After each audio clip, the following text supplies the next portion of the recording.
It's a culmination of the season, isn't it? And more often than not, it's the two best teams, and there's absolutely no doubt this time round it's the two best teams in Europe.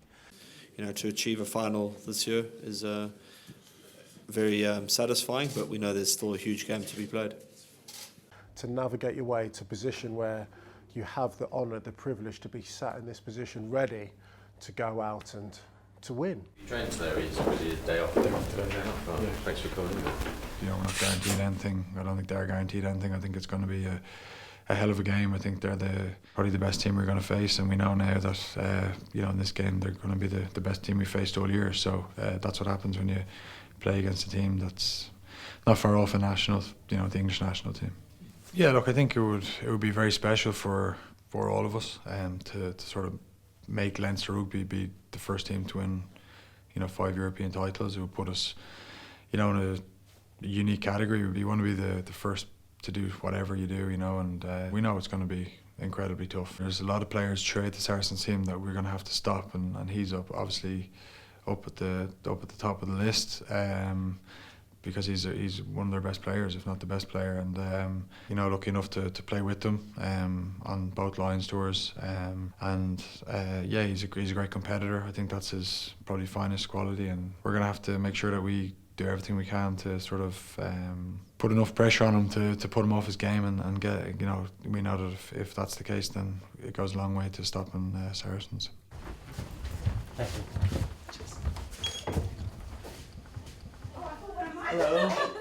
It's a culmination of the season, isn't it? And more often than not, it's the two best teams, and there's absolutely no doubt this time round it's the two best teams in Europe.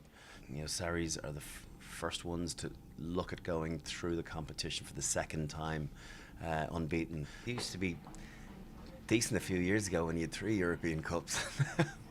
Some of those boys are potentially going to laugh at that, like to have 5, you know, European Cups, and some of them will tell you they still have a little bit of playing, you know, left in them. So I think that's you know, incredibly impressive. Leinster will just need to be patient and take their opportunities. You know, Sarries have a great defence, so you know, kick their goals when they get the opportunity. I feel as though it's going to be a low-scoring game because defences will be king, and they might just nullify both attacks. So. Yeah, I fancy, you know, a 15-12 sort of final score. Just hope it's blue 15.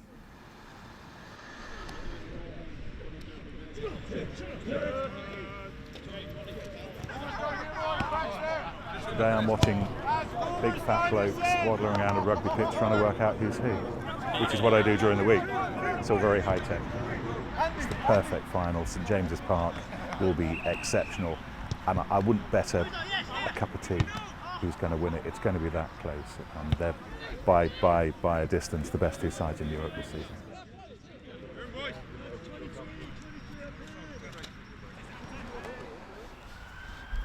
It's a frappuccino. It's a good one as well.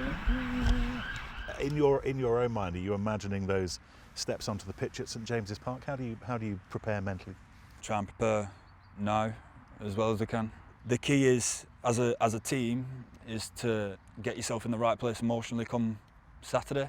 The best thing for us to do is to take it as it comes and feel what's needed.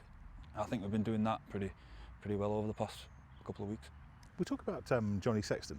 Yeah. Built up memories on Lions tours together and that kind of stuff. Yeah, no, I've gotten well with him. He's obviously a brilliant player, as he's shown for the past however many years, and. Yeah, as I said before, I've got a lot of respect for him.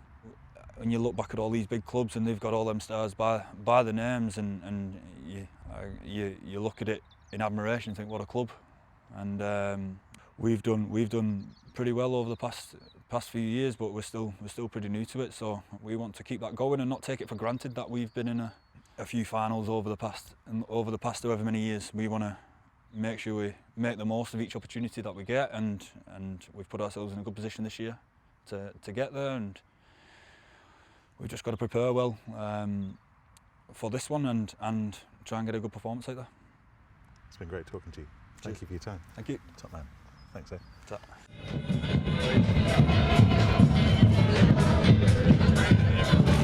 Newcastle City Council.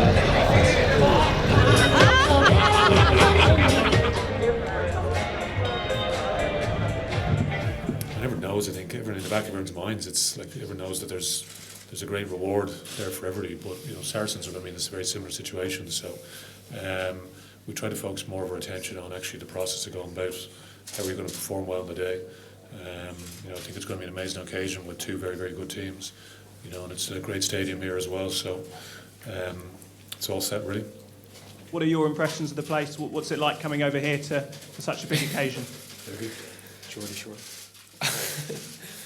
Well, this is my first time over in Newcastle. I've really enjoyed it so far. I'm sure we'll get out and about today, maybe have a few coffees, walk around the shopping centre. But just the first impression of the stadium is incredible. Everyone absolutely loves it. The surface is perfect. So hopefully it'll be a great day tomorrow. I can tell you more about Newcastle after that, maybe. Okay, thanks very much, Leo, Johnny, and Luke, and best of luck tomorrow. Thanks, everyone. Brad, does last year's quarterfinal offer any extra motivation for you as a team?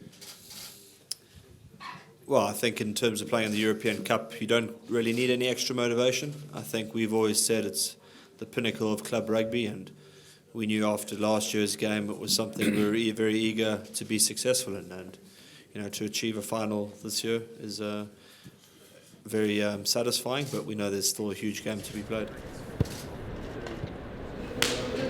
How good? Sexton was that right? Good to see you, okay? It's nuts because I'm a football fan first. I played football before I played rugby. In fact, I wanted to be a footballer, just by chance ended up playing rugby. So coming to a stadium like this, just seeing rugby overtake a football town, and a football town that are passionate about their sport, and that's the beauty of this weekend, because regardless of the shape of the ball, I think everyone's just going to really want to get involved in it. Coming into a changing room, and it's great to be here whilst it's bare. It's almost your place of calm, your place of comfort. There's no better place to be. There just isn't, because you take a seat and the people like to your left, to your right, they're the ones that did it with you. They're the ones that did it with you. They're the ones that truly understand the trials, the tribulations, the pitfalls, the glories, to navigate your way to a position where you have the honour, the privilege to be sat in this position, ready to go out and to win. I mean, it's incredible. It really is. You look at the angle of the seat, and especially in this stand and that stand, it's it's almost vertical. So every fan who's sat here tomorrow will feel right on the top of it, which is great, because it will breed an intensity which will hopefully transcend onto the pitch. But this is a phenomenal stadium, isn't it? But as you can see, you're quite high up. You get a pretty decent view. I'd normally take the lift, to be fair. How's it going? Hey, you going? Good to see you, all right, mate? Not bad.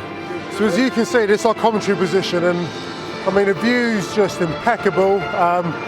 These guys make me and our output that much better. As our operator helps with the replays and analysis, and if we've got any technical problems, sound problems, soon sorting it out. So it's I've never commentated from here before, but wow, it's an incredible view, isn't it? Your place in ChallengeClubRugby.com.